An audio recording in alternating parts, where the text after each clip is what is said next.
आशील भक्ति विनोद ठाकुर जी का तिरोभाव आविर्भाव तिथि। आज ही के दिन ये महापुरुष नवद्वीप धाम के अंतर्गत बीर गांव में आविर्भूत हुए थे। मैं समझता हूँ कि ये सप्तम गोस्वामियों के बाद षड गोस्वामियों के बाद में चैतन्य महाप्रभु के मनोभीष्ट को इन्होंने पूर्ण किया। इसलिए इन्होंने रूप गोस्वामी के सारे ग्रंथों का सार मंथन कर अपने सारे ग्रंथों में भर दिए हैं। श्री चैतन्य महाप्रभु के विचारों को भी उन्होंने मंथन कर और महाप्रभु जी की शिक्षा चैतन्य शिक्षामृत, जैव धर्म इत्यादि ग्रंथों को प्रकाश किया। जब इनके ग्रंथों की गहरी डुबकी में हम जब डुबकी लगाएंगे तो देखेंगे सचमुच में विश्वनाथ चक्रवर्ती ठाकुर के बाद में हमारे संप्रदाय में जो अंधकार युग आया, उस अंधकार युग में इन्होंने ही भक्ति भागीरथी की को प्रवाहित किया। ये यदि नहीं आते तो महाप्रभु जी का विचार अब तक भ्रष्ट हो गया होता और कोई भी इसको ग्रहण नहीं करता। किस प्रकार से इन्होंने महाप्रभु जी के मनोभीष्ट को पूर्ण किया है, किस प्रकार से रूप गोस्वामी के विचारों को उन्होंने जगत में प्रकाश किया है, किस प्रकार से उन्होंने भक्ति विनोद ठाकुर को प्रकाश, भक्ति सिद्धांत सरस्वती को, और किस प्रकार से चैतन्य महाप्रभु के धाम को उन्होंने प्रकाश किया। श्रीमान रसानंद ब्रह्मचारी जी को संक्षेप में प्रकाश डालें और भक्ति विनोद ठाकुर जी के चरणों में पुष्पांजलि प्रदान करें। यहीं पर खड़ा हो जाए। आचार्य जी ने साधारण रूप में भक्ति विनोद ठाकुर के जीवनी के संबंध में उन्होंने जानने योग्य बातें बतलाई। कुछ और भी बातें विशेष रूप से मैं निवेदन करना चाहता हूँ।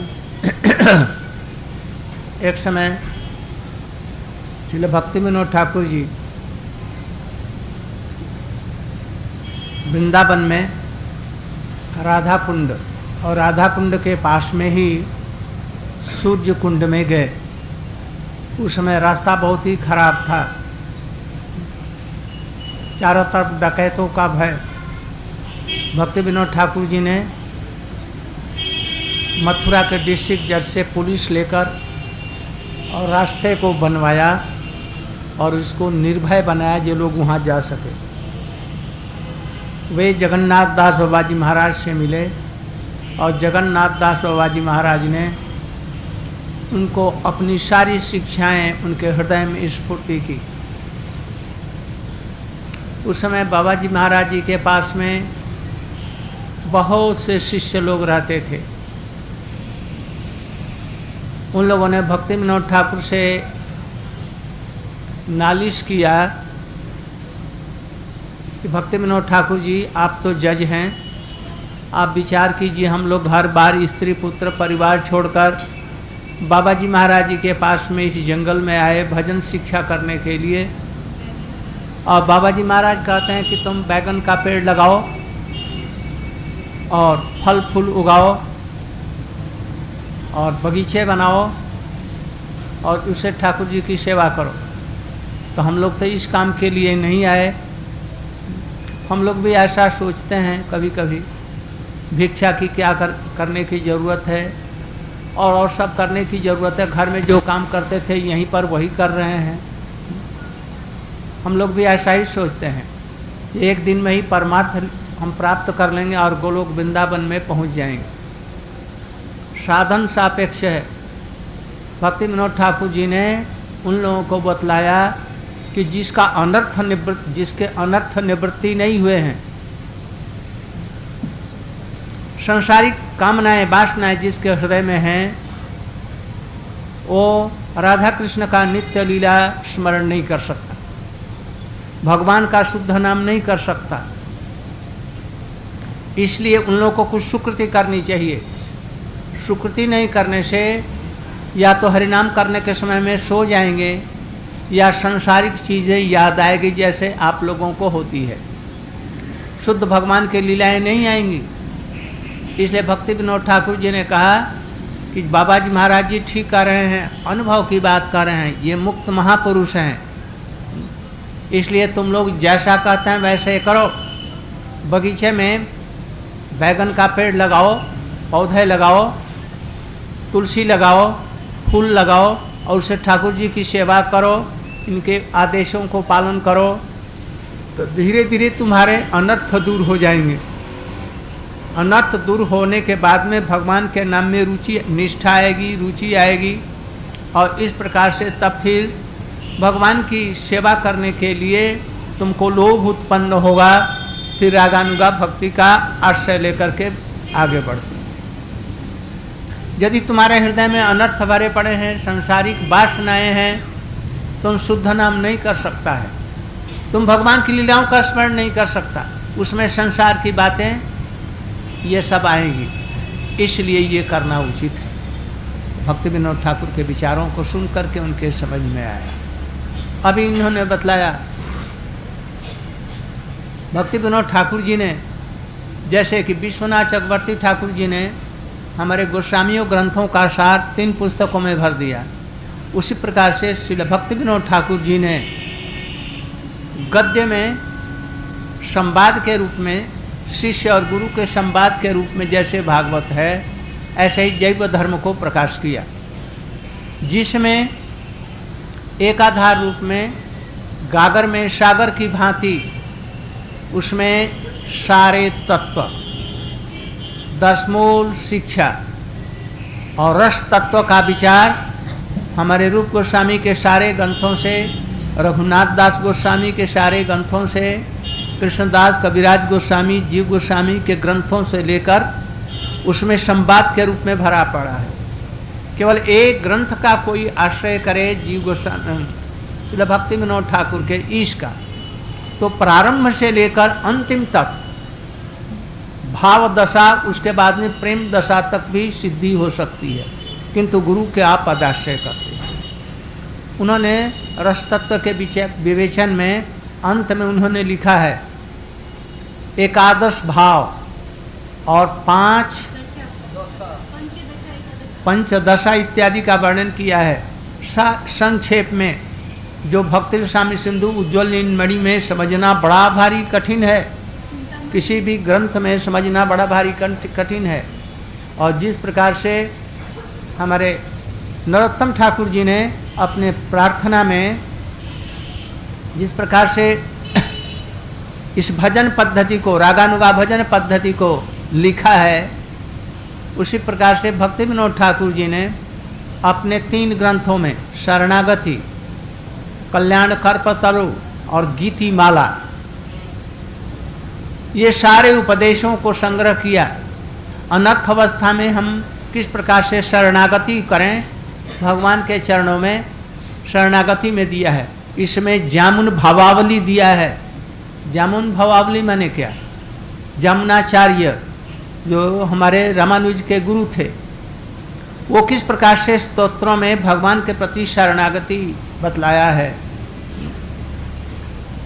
उनको अपने रात में भजन करते समय में उनको पद्य के रूप में वो लिख लेते और इस प्रकार से सारी शरणागति इत्यादि का उन्होंने प्रकाश किया। कल्याण कल्पतरु, तात्पर्य क्या? कल्याण के लिए वो कल्पतरु है। बड़े बड़े आचार्यों के उपदेशों को, श्रीमद् भागवत के विचारों को, आचार्यों के विचारों को उन्होंने कल्याण कल्पतरु के रूप में मन को संबोधन करते हुए उन्होंने उपदेश दिए हैं। मन रे क्या होता है किनो चाओ, संन्यास किस लिए लेना चाहते हो? मन। और सबसे उन्होंने क्या लिखा? गोपीनाथ मम निवेदन सुनो। कैसे ये सब चीज़ लिखे हैं? भक्ति राज्य के लिए यदि इन ग्रंथों को छोटे छोटे जो हैं इनको पढ़े कोई तो शुद्ध रूप जरूर भक्ति होगी। किंतु हम लोग इसको गाने के लिए कभी कभी थोड़ा सा याद कर लेते हैं, ग्रहण करने के लिए नहीं करते हैं। इसलिए भक्ति विनोद ठाकुर के जो कीर्तन हैं, पदावलियाँ हैं, उसमें सारे विचारों को, साधकों को कैसा चाहिए, भावुक भक्तों को कैसा करना चाहिए, ये सब का उपदेश उन्होंने संक्षेप में सब ग्रंथों में दिया है। विशेष करके उन्होंने रस की दृष्टि से उनकी के जो संगीत हैं बहुत ही सुंदर हैं। श्रीमद् भागवत का सार, चैतन्य महाप्रभु के शिक्षा का सार उन्होंने जसोमती नंदन ब्रजबर नागर गोकुल रंजन कान इत्यादि में दिया। कदम्ब कानन रास परायण बिंदा विपिन निवासी, जामुना तटचर गोपी वसनहर रास रसिक कृपामय, श्री राधा वल्लभ नटवर भक्ति विनोदास। कैसे सुंदर सुंदर लिखे हैं। उनको नरोत्तम ठाकुर से कम मत समझिए। नरोत्तम ठाकुर इत्यादि ने जैसा किया, इन्होंने भी ऐसे ही संसार के लिए नए रूप में इन्होंने दिया। यदि इनके ग्रंथों का अध्ययन किया जाए, उसके अनुसार में भजन किया जाए, विशेष करके जैव धर्म का विचार, जहाँ पर कि ब्रजनाथ और विजय कुमार को उपदेश दिया है, फिर वहाँ सीख करके और तब गए हैं पुरी में, वहाँ गोपाल गुरु जी से उन विचारों को श्रवण किया है। ये सब साधन के स्तर हैं और ऐसा ही साधन है। ऐसा ही साधन करने के लिए भक्ति विनोद ठाकुर जी ने उपदेश दिया।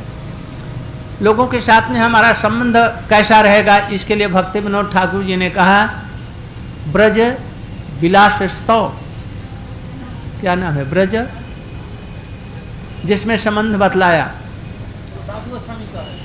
दास गोस्वामी का। हाँ, तो भक्ति विनोद ठाकुर ने उसका ट्रांसलेशन किया है। चाटू पुष्पांजलि, इसका उन्होंने प्रेमाम भोज मकरंद, इसका ये सब का स्तोत्र का उन्होंने बांग्ला में बहुत ही भावपूर्ण सरस रूप में अनुवाद किया है भक्ति विनोद ठाकुर। इनका ग्रंथों को देखने से मालूम होता है कि ये गोस्वामियों के ही विचार उसमें भर दिए। यदि कोई साधारण व्यक्ति भी चाहे तो भक्ति विनोद ठाकुर के ग्रंथों को पढ़कर शुद्ध वैष्णव के अनुगत्य में बहुत उन्नत कर सकता है। तो भक्ति विनोद ठाकुर जी ने दिखलाया कैसे, जो पुरी में जाकर के उन्होंने गोपाल गुरु से के प्रसंग में विजय कुमार और ब्रजनाथ को कैसे उन्नत शिखर पर पहुंचा दिया। उस समय में अंत में ब्रजनाथ जी गृहस्थ हुए, जो कि पहले त्यागी बनना चाहते थे और सख्य भाव से भजन करने लगे। और विजय कुमार जो शादीशुदा थे, गृहस्थ थे, वो किस प्रकार से सर्वस्व त्याग करके समुद्र के उपकूल में समुद्र की तरंगों में राधा कृष्ण की तरंगे देखने लगे और उसी में बहने उतराने लगे। अनंत वही में उनकी समाधि हुई। ऐसा ग्रंथ अनुपम कम देखने को मिलता है। इस प्रकार से भक्ति विनोद ठाकुर जी का जीवन चरित्र कैसा है। नमो भक्ति विनोदाय, सच भक्ति को विनोदन करने वाले, अपने भक्ति के विनोदन से राधा जी को और कृष्ण का विनोदन करने वाले सच्चिदानंद भक्ति विनोद ठाकुर। और क्या, गौर शक्ति स्वरूपाय रूपानुगबरायते।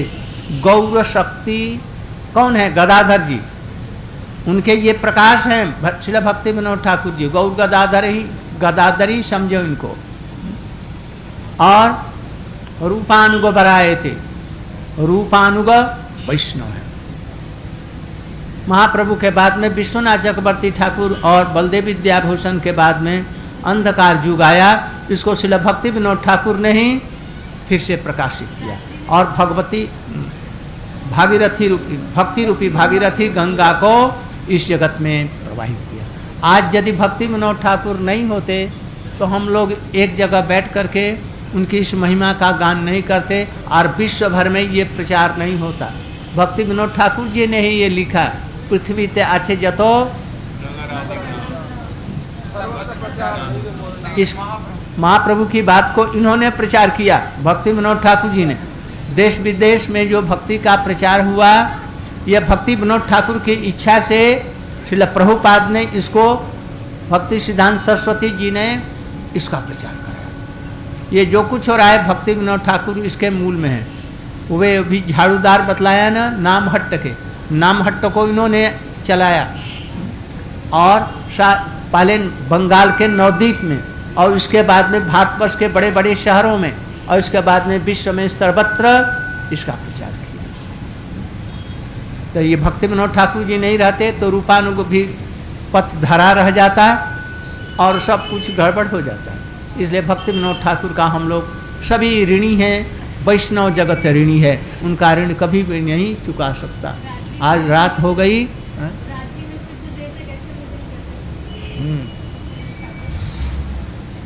रात में उठ करके गोपी भाव से भजन करते थे। कैसे? उसका एक दिन उनकी स्त्री ने देखा, और कैसे देखा? पूड़ी बना रहे हैं और कपड़े लहंगे और ये सब पहन रखे हैं और रसोई में पूड़ी बना रहे हैं, या राधा कृष्ण का रास हो रहा है, उनको भूख लगेगी तो उनको हम देंगे, इस प्रकार से। और उन्होंने ये सब अपने प्रार्थनाओं में इस प्रकार से लिखा है, अपना परिचय भी दिया है। क्या दिया है? कमल मंजरी मोर नाम, और अपने एकादश भावों को दिया है उसमें। ये क्या का उनका ये, तो इस प्रकार से ये सब दिया है। किंतु केवल उन भावों को साधन के द्वारा कोई समझे तो समझ सकता है। आप लोग सौभाग्यवान हैं जो उनकी लाइन में आए हैं, उनकी कथाओं को सुन रहे हैं, उनके भजन के उपदेशों को सुन रहे हैं। अपना जीवन कृतार्थ करें। गौर प्रेमानंद।